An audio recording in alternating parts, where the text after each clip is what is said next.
ને ત્યારે મને બી હસવું આવે, પણ ઓવડીને ઓવડો હસતે રહે. હા બાબા, આ ગામતડો બી હેતા ગામી બી બોલી બોલે તો ડાંગી બી શબ્દ બોલતા હું ભાઈ. હા, બધા જે જાજે તે દરેક જાતિ દરેક બોલીની અંદર બોલાતા હા ભાઈ. હા, પરંતુ જ્યારે પરમેશ્વરનું વચન એમ કહેશે, આજે હું જ્યારે પરમેશ્વરનું વચન આપણે વાંચીશું અને બાઇબલ શાસ્ત્રમાંથી આપણે બાઇબલ શાસ્ત્રમાંથી એક બીજા 18 કલમ પણ વાંચીએ. હા હા, અને યહોવા દેવે કહ્યું કે માણસ એકલો રહે તે સારું નહીં. આજે હરેશભાઈ બામાબેન વિચાર કર્યો હશે કે અમારો દીકરો એકલો રહે તે સારું નહીં. સારું નહીં, યા માટે યોગ્ય હોળી વોલી કા પુહુઈ કા મા પુહુઈ કા વોલી હોદા પડે ને તમારી તપાસ કરતા બેસકાતરીમાં હોદી કાઢી ને.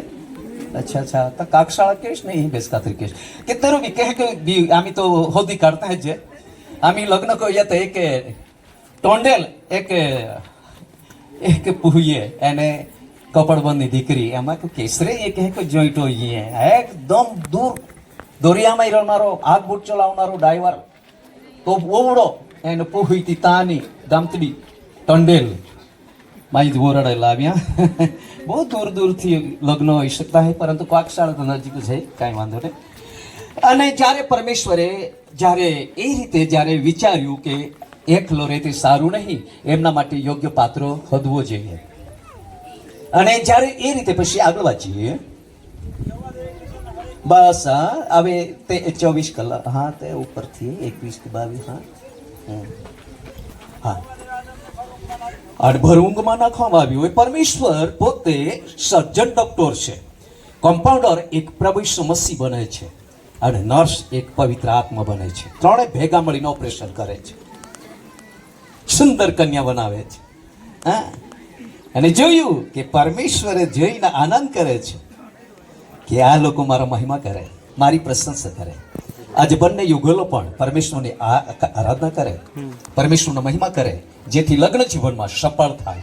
એટલા માટે અહીં શું કહ્યું આગળ વાંચીએ. હા હા, આજે લક્ષ્મણ ભાઈ અને જ્યારે ખરેખર નહીં કહેતા ને જ્યારે ખરેખર પરમેશ્વરે એવું યોજના કરી કે જ્યારે ખરેખર બનાવીને આદમની પાસે લાવવામાં આવ્યું અને આદમે કહ્યું કે મારા હાડકામાંનું મારા માંસમાંનું માંસ તે નારી કહેવાશે. આજે ઘણા લોકો ઓરાડે હોતે हैं, रखा तो होते कोला बता ये रीता अगला पासला ढाल देते हैं, बराबर. पर तो ओराड़ा हो जाता है, एक बे पोहा हो जाए पास आके माँ वो खरी करे. મારી પત્ની શું એ જ નહીં સમજતા. હું 20-25 વર્ષ પહેલા સરપંચમાં હતો. હા, 20-25 વર્ષ પહેલાનો હા, તે સમય કોઈ રાહ નહીં માગે, તે સમય 10 વર્ષ કાઢેલું. આટલી ખરેખર એ ટંટો થાય ને તે આટલા પતિ પત્ની બારામાં. તો ઘણા લોકો આજે શું છે મારી પત્ની. હવે આપણે જોઈ શકીએ છીએ અહીં લખવામાં આવ્યું છે કે અહીં આ બાઇબલની અંદર લખવામાં આવ્યું છે, માર્કની લખેલી સુવાર્તાની અંદર પ્રભુ ઈસુ મસીહ ખુદ એક ઉદાહરણ શિષ્યોને આપતા હતા. અને શું કહ્યું હતું 10મા અધ્યાય 6ઠી કલમની અંદર વાંચીએ. હા, અને ઉત્પત્તિના આરંભથી એટલે શરૂઆતથી પ્રથમથી ધરતી બનાવીને ત્યારથી માનવીને પરમેશ્વરે બનાવ્યો ને પરમેશ્વરે માનવને બનાવ્યું. માનવ એટલે માણસને બનાવ્યું, માનવીને પ્રભુએ ઉત્પન્ન કર્યું. અને ત્યારે એ વાત કરે છે, વાંચીએ. એક પુરુષ અને એક સ્ત્રી બનાવી. એ કારણથી મા બાપને મૂકીને પોતાની શું કરે લક્ષ્મણભાઈ, પોતાના પત્નીને એટલે એને ઓળગી નહીં, પરંતુ એક દેહ બનતા હે. દાખલા તરીકે 1+1 બરાબર 1 થાય છે. તો આજે આપણે જોઈ શકીએ છીએ કે આપણા એક પરમેશ્વરની મહાન યોજના અનુસરીને લગ્ન સફળ કરવાને માટે એવા મુદ્દાઓ છે, પરંતુ આપણે પોઈન્ટ છે, પરંતુ એના પાછળ જઈશું નહીં. પરંતુ આજે પરમેશ્વરે એક શું કહ્યું કે જ્યારે ખરેખર અહીં લખવામાં આવ્યું છે કે આ બધું છે દાઉદ ગીત કરતા કહે છે કે આ કાર્ય તો યહોવાથી થયું છે. એ મનુષ્યની નજરમાં, મનુષ્યની દ્રષ્ટિમાં આશ્ચર્યકારક બાબત છે. આશ્ચર્યકારક બાબત છે. એટલે પાછલી કલમની અંદર વાંચીએ તો એમ લખવામાં આવ્યું છે, આ દિવસ, આ પ્રસંગ, આ લગ્ન આપણને આપ્યો છે. એમાં આપણે શું કરવાનું છે? હા, આ દિવસ યહોવાએ આપણને આપ્યો છે. એમાં આપણે શું કરવાનું છે? આનંદ કરવાનો છે. અને એટલા માટે બાઇબલ શાસ્ત્રની અંદર લખવામાં આવ્યું છે કે પ્રસંગે છે, એ પ્રસંગની અંદર આપણે જોઈએ કે જ્યારે બાઇબલ શાસ્ત્રની અંદર લખવામાં આવ્યું છે, યિર્મયાના પુસ્તકની અંદર 29મા અધ્યાય અને 6મી કલમની અંદર કહે કે દીકરીઓ પરણાવો અને દીકરાઓને જન્મ આપો. અને તેમાં ઘણું લખવામાં આવ્યું છે.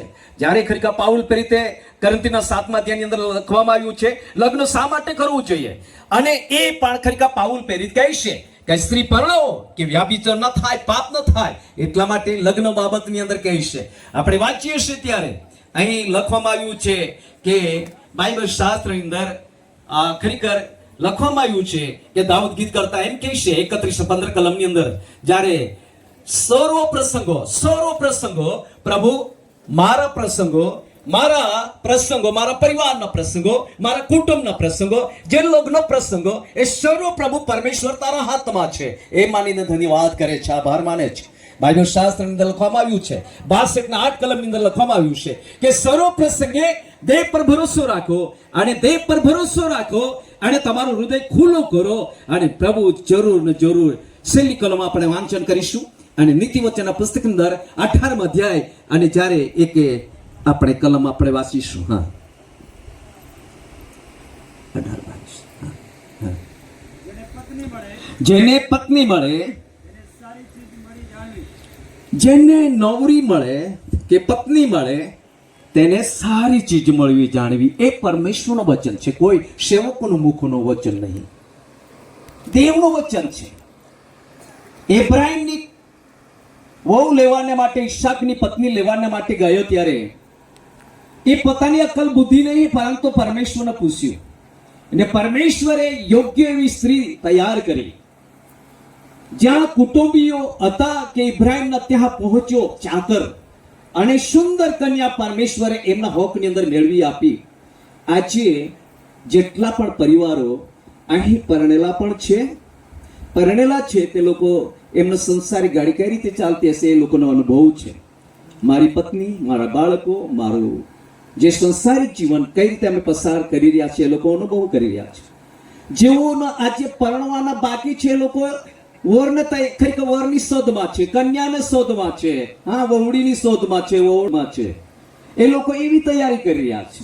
પરંતુ આજે જેનું લગ્ન થવાનું છે, એ લગ્ન થવાનું છે જે નિકિતા અને લક્ષ્મણભાઈ, એ પરમેશ્વર જોડશે. આજે સેવકો માટેના પાત્ર છે, પરંતુ પ્રભુના એ લોકોને જોડવામાં આવશે.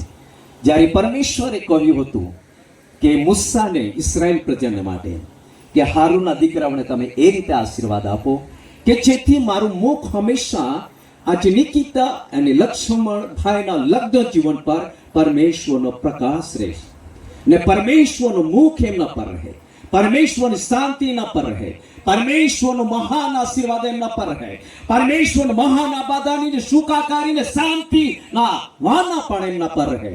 એ પરમેશ્વરનું વચન છે. એટલા માટે આજે બાઇબલ શાસ્ત્રની અંદર લખવામાં આવ્યું છે કે જેને પત્ની મળે તેને સારી ચીજ મળવી જાણવી. પછી પૂરી અને યહોવા તરફથી મહેર પ્રાપ્ત થાય છે. હવે આપણે બીજી કલમમાં વાંચીશું, 19 ને 14 કલમ પર વાંચીએ. ઘર અને દ્રવ્યો જે બાપ દાદાની આપણી મિલકત છે તેના તરફથી એક વારસદારને મળી શકે છે. બાપ દાદા તરફથી ઉતરેલો વારસો મળે છે, પરંતુ ડાઈ પત્ની, શુદ્ધ ગુણી સ્ત્રી યહોવા તરફથી મળે છે. હા, પછી હાલેલુયા. બહુ સુંદર. આ ગરમી પણ છે અને અત્યારે આપણે વિધિ તરફ જઈશું, અને હું વિનંતી કરીશ કે જ્યારે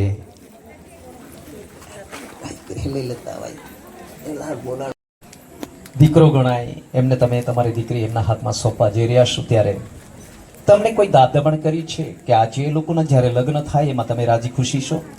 અચ્છા, બહુ સારી વાત. તો तुम्हा कहा बोल रही है ऊपर वाले क्या अच्छा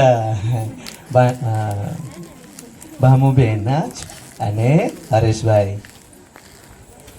આજે તમે દીકરો ચિરંજી લક્ષ્મણભાઈ અને તમારી વહુ થવાની છે કે દીકરી થવાની છે એમની સાથે લગ્ન થાય એમાં રાજી ખુશી હતી કા? ભાઈ તો મોટે જ બોલી લઈ જવાના. હવે કશું વાંધો નહીં, અત્યારે હું પૂછ